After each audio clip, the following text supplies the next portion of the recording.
Ce bassin préserve le lac du Bourget des déversements qui sont dus au réseau unitaire de la commune d'Aix-les-Bains. Grosso modo, quand il pleut, l'eau de pluie qui se mélange avec l'eau des égouts crée une charge plus importante hydraulique. Et en fait, le bassin vient tamponner pour éviter que le lac du Bourget reçoive cet afflux de pollution supplémentaire. Il s'agit ni plus ni moins que d'une opération de protection du lac du Bourget, de protection écologique. Auparavant, c'était des eaux qui allaient directement dans le lac et le polluaient. À présent, on peut traiter jusqu'à 80% de ces eaux.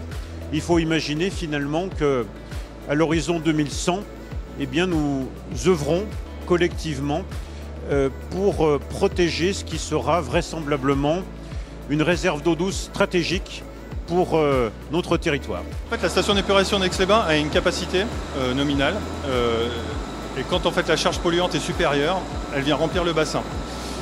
Ça vient se stocker et quand la capacité de la station d'épuration revient à ces normes, on restitue à la station d'épuration cet afflux d'eau et on la traite dans le cycle de traitement normal de la station d'épuration. Une fois traitée, elle rejoint donc la galerie de rejet au Rhône, direction le Rhône. La station traite environ 5 millions de mètres cubes par an.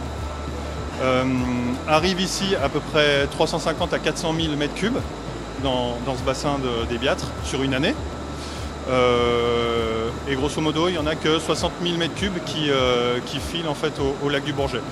Tout le reste est restitué à la station d'épuration. Ça s'inscrit en fait dans une vision d'enlever des apports organiques au lac du Bourget, des apports de pollution au lac du Bourget, pour pas que le lac se trophise.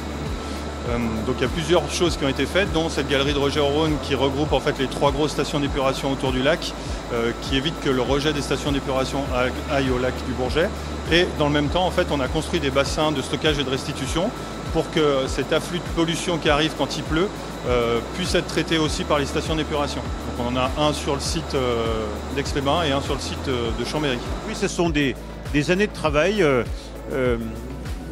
Mon prédécesseur Dominique Dor, avec Michel Dantin, Eudes Bouvier, l'ancien vice-président, Robert Guettaz et moi à présent, ont porté cet équipement qui est en service depuis octobre 2020 et que nous inaugurons enfin aujourd'hui parce que, avec la crise sanitaire et d'autres contraintes d'agenda, il a été difficile de trouver une date. C'est chose faite aujourd'hui, mais ce qui est important, c'est de faire savoir aux habitants que cet équipement existe, fonctionne, et a pour vocation de protéger le lac du Bourget en le dépolluant.